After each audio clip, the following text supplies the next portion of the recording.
Hey guys, Steve Welch here. So with more and more of the vehicles that really everybody's producing, especially Toyota, coming out as hybrid or in some kind of electrified version, and I'll kind of define that here in a little bit, there's a lot of people that have questions about what this means. What am I buying? I don't want this, I don't want that, I do want this, I do want that.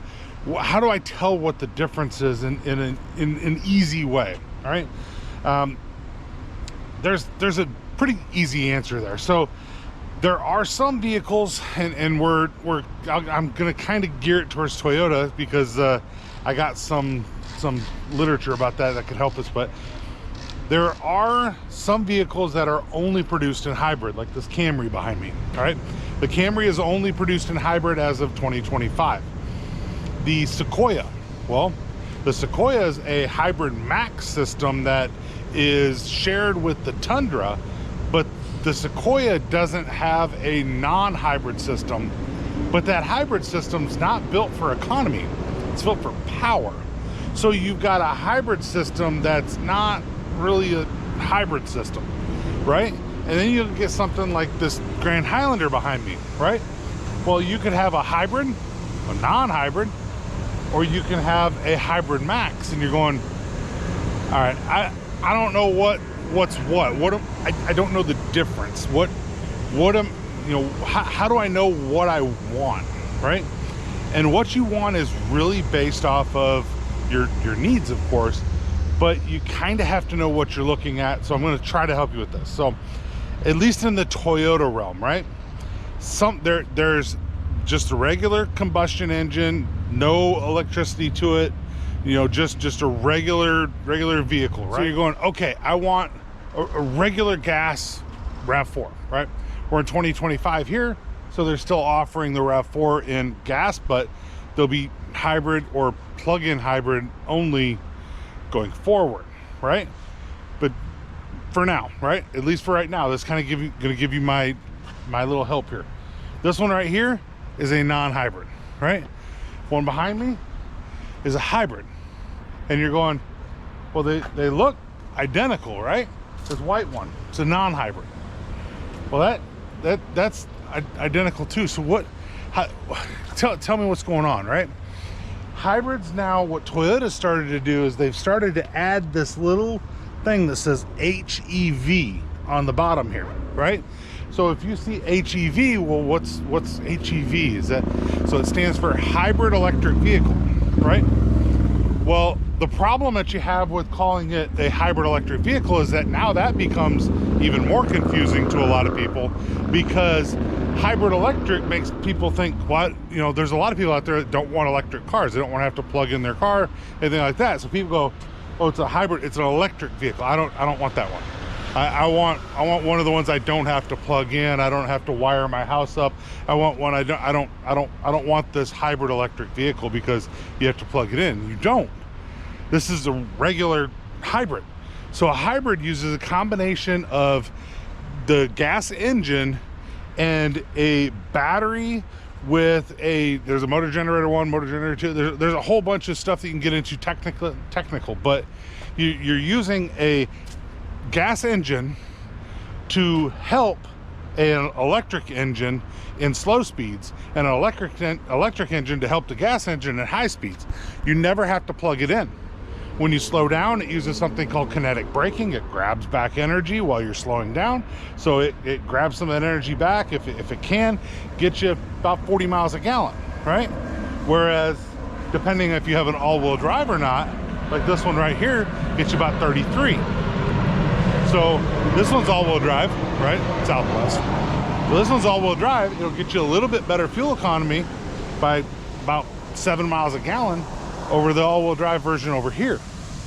So this one's also got more power. Sometimes people think it's got less power. This one's actually got more power. It's got 219 horsepower as opposed to 203. So the point is a lot of the nomenclature that's coming out is meant to grab some of those people, in my opinion, grab some of those people that were looking for an electric car and go, hybrid electric, it's electric car, you can get you an electric car. It's it uses electricity to assist the gas. That's really the best way to put it. Hybrid uses electricity to assist the gas, get you a little bit better fuel economy in this version, right? Now you've got a plug-in version, which I don't have one on the ground right now, but you got a plug-in version of this, you got a plug-in version of a Prius, and it, instead of HEV here, it'll say PHEV, which stands for plug-in hybrid electric vehicle. Well, there's a lot of people that go, yeah, well, I don't want an only electric vehicle, I want one that takes gas. Well, a plug-in electric vehicle takes gas too. The thing is, though, is that you can plug it in, and depending on the vehicle, usually get somewhere around 80 miles an hour, somewhere around 40 miles on just electricity. The electric motor in that one has enough capability to run the vehicle. And that's great. A little bit more horsepower, usually get around 300 horsepower, stuff like that too. So actually 302, I believe, is what it is. Don't quote me on that, might be 306, but it's 30 something. So you get a little bit more horsepower out of that too. Why? Because you got a bigger battery. That engine's a little bit more capable. Pair it with your gas engine, you can get what you want out of it. And then obviously you could plug it in. If you don't go further than 40 miles to wherever your destination is, round trip, plug it in when you get home, you'll almost never use gas. That's the one that I always tell people, take your gas tank, put some stabilizer in there, you're not gonna use a whole lot of fuel. But that's only if you plug it in. But the thing is you don't have to plug it in. You can plug it in if you want to. So the PHEVs, they'll run just like a regular hybrid, right? But if you plug them in, you get a little bit of energy out of them. And a lot of times the ones that you plug into, you can actually prep the air conditioning system to where it'll use the plug out of the wall to actually heat or preheat or pre-cool the interior of the vehicle on a schedule that you give it in a lot of cases, or from a button on your key fob, to make it to where the interior is already ready to go. You don't waste energy from the car getting your climate in the vehicle where you want it. All right, so now we're just talking about regular hybrids, right? And that's kind of where your RAV4s are. Everything's changing on the RAV4 in 26, but the generalities will be the same still, right? But let's do something else here. Let's go back to this Grand Highlander. Why? Because you got something else on the Grand Highlander that it's, you know, and the Grand Highlander is a beautiful car, right? It's a beautiful vehicle, right? So the Grand Highlander comes in a all gas version, a hybrid version, which would be the HEV that I talked about before, and then it has a version that on the back will say Hybrid Max. You're going, all right, crap, I give up. What's a Hybrid Max? All right, so the Hybrid Max is this is, I'm going to keep this very, very simple to kind of to help you out here.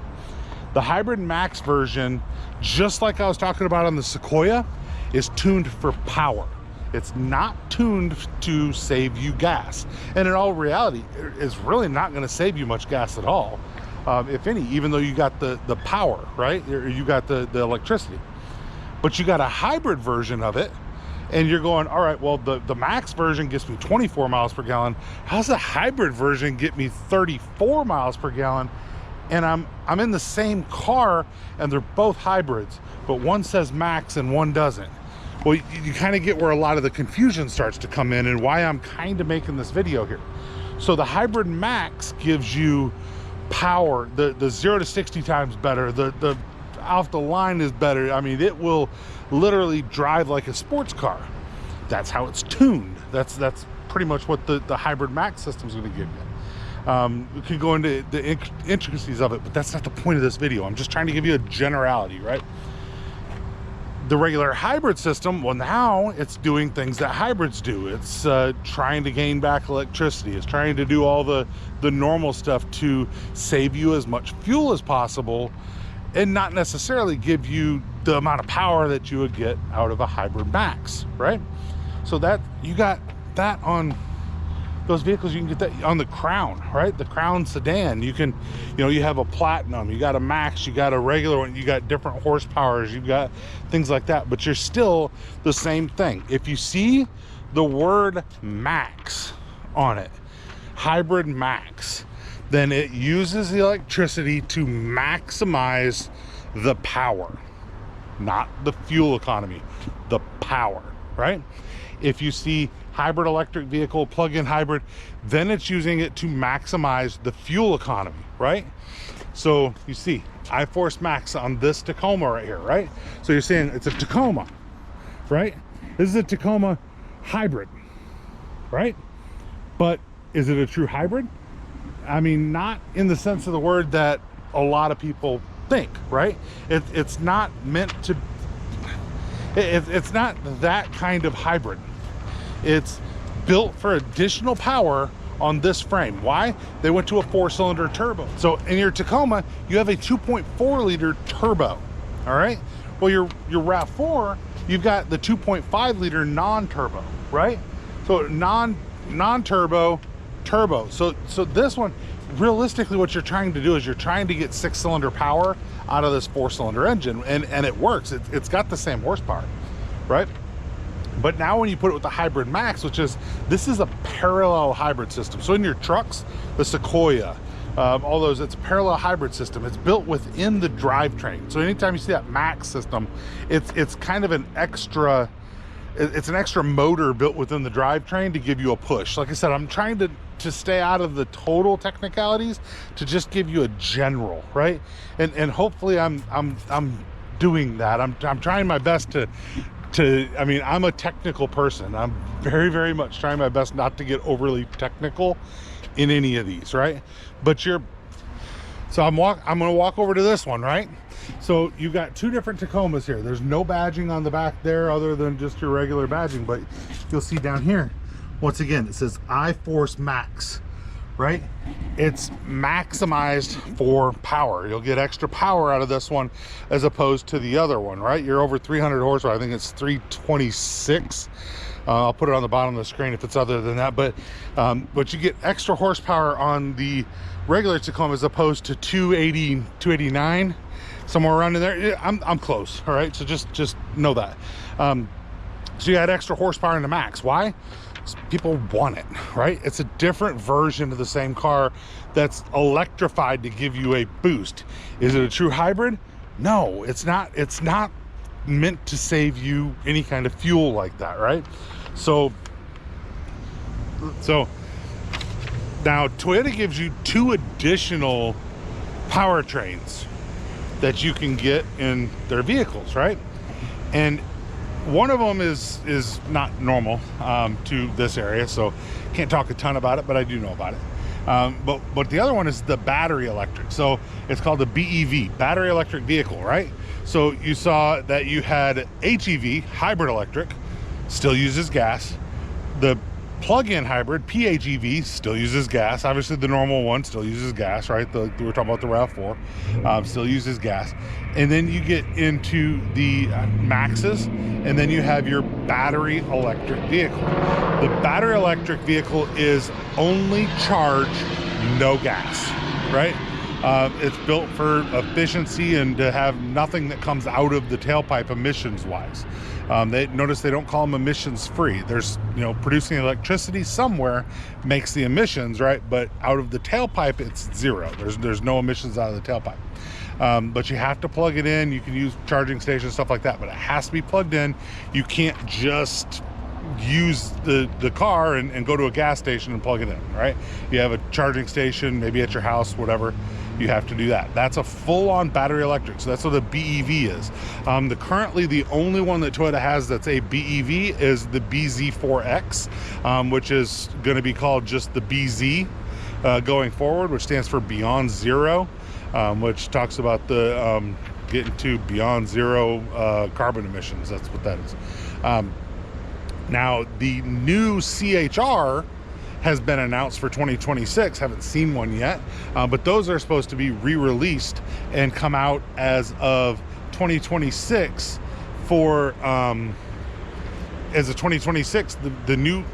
So the CHR has been redesigned and is supposed to come back out for 2026 as a all-electric BEV, battery electric vehicle, for 2026. Have not seen one yet, but I'm sure at some point we probably will. The last version of the powertrain that you can get on Toyota is the fuel cell, the hydrogen fuel cell, which is in a vehicle called the Mirai. The only spot you can get that is California, because it's the only spot with hydrogen stations. Apparently, from what everybody's told me, that vehicle is an amazing vehicle. It does, I mean, everything you want it to do, but it's, in reality, it's expensive for what you can do with it, and you're pretty much tied to California. There's just nowhere to really fuel it up anywhere else. I mean, I personally had thought, what about like welding places that, you know, maybe some gas places or something like that, but I don't know how feasible that is, that you can go to like a welding spot and fill up with hydrogen. I don't know about that, but hey, I've never really looked into it, but you guys can tell me if you want to. But what do you think? That's kind of giving you the ideas, right? So Tundra behind me here, this one's not hybrid, not max, not anything. It's regular. It's a 3.4 liter V6 twin turbo, right? But it's not hybrid. So yeah, I mean, just look at some of the vehicles out there. You can kind of see which one's which. Now I will mention one other thing while I'm thinking about it. Hello Southwest. That Toyota used to, on their hybrids, they would take the emblem right here and they would make a blue hue around it. I've done some videos on what the blue hue meant in the emblem. Well, Toyota did away with that when they started doing this. So once they started doing the little HEV stuff and changed the way that everything is placarded and stuff like that, the blue, it went away. And there's a lot of people that kind of like the blue. There's a lot of people that didn't want to be differentiated that they were driving a hybrid. I don't know. I know there's political reasons to drive a hybrid. There's political reasons to not drive a hybrid. I personally drive a hybrid Tundra, an iForce Max Tundra. Why? I like the power, right? So, I mean, I get about the same gas mileage in my Tundra as I would get in one of these. Actually, probably in the hybrid version, it's probably just a little less. Because I've heard people getting in the, you know, the low, you know, the 21s like it's rated. Mine, I usually get 18, 19. So I actually get a little bit less out of the hybrid, but it's the max version. It's maximizing power. Do I really need the extra power? Probably not. Do I like it? Yeah, it's good. But here's the thing. Just realize that if you're going to the extreme that a lot of people are going and saying, well, I don't know which ones plug in, which ones don't. And the number one thing that I get from people in talking about this is that I don't want a car that I have to plug in. All right. Okay. So if you want a car that the only car that you can buy that you have to plug in from Toyota is the BZ4X. That's the only one you can buy in the CHR when it comes out. The only one that you can currently buy that the only thing you can do is plug it in is the BZ4X, and here in 26 is the CHR, right? Now it could be different going forward, but now if you have some and you're going, I could plug it in. I mean, I don't want to have to, but I could if I needed to. Well, now you're going into your PHEVs, right? Your plug-in hybrid vehicles. Well, which ones have your plug-ins? A Prius and a RAV4, right? And how do you tell if it's a plug-in? Well, first off, it'll say that PHEV there. The other thing you'll notice is that on the back side right here, you'll have another fuel door. So you have a fuel door over here and you'll have a fuel door over here. The one that's on that side is about twice the size of this one, so you can open it up and whatever. But if it's the plug-in, you got one on both sides. So if you're worried and you're going, I'm scared I'm going to buy the wrong car, hopefully you got a salesperson that knows a little bit about it. Work with me, come to Beeman, work with me. I'll slow things down and I can kind of, you know, tailor it a bit more to the vehicle that you're exactly looking at and make sure you get what you need, right? So that's it. Just reach out to me at buyatoyotanashville@yahoo.com. Buyatoyotanashville@yahoo.com. I'll help you with that, all right? But realistically, if you're on a lot and the only thing you're saying is, I don't want one that I have to plug in, those two cars are the only ones you're worried about. Everything else you could buy. If this was the plug-in hybrid, you could buy it and never plug it in, drive it 300,000 miles, trade it in, having never opened the other door, and you'll be fine. Doesn't matter. It would use the battery to help you just like it would in a regular hybrid. You would have the extra horsepower just like you would in an extra hybrid. The only thing that you wouldn't have is that initial time where you could only drive in electricity if you chose to, right? Or if, you know, the vehicle notices there's enough of a charge on the battery, take off. You wouldn't have that charge on the battery to do that. It's the only difference. So if you had a plug-in hybrid, you don't have to plug it in, right? Only two vehicles that Toyota's current lineup as of 2026 that you will have to plug in are the BZ4X and the CHR. Everything else, it's either a hybrid or a regular gas engine, right? RAV4 is switching to only hybrid in 2026. Camry switched to only hybrid in 2025. And I got a sneaking suspicion you'll probably see the freaking Corolla go to all hybrid in 2027. It's a guess, but I would be willing to bet that's probably, it seems to be what they're doing, right? They're making all the cars go to hybrid so that you get these 50 mile per gallon roughly numbers. I think that's what they're going to do, but it's a hunch. We'll see what happens. But who we got? Delta. Got a joke about that. Anyway, I know Delta. They lost my luggage. It's just okay. Anyway, so hopefully that helped you guys out, and I like I said, tried to keep it very, very simple. Hopefully it helped you guys out. You guys can definitely let me know if you have any questions. I'll try to give you information on the exact thing you're looking for if you want to reach out to me. Other than that, I hope you guys have a great day, and I'll talk to you soon. Bye.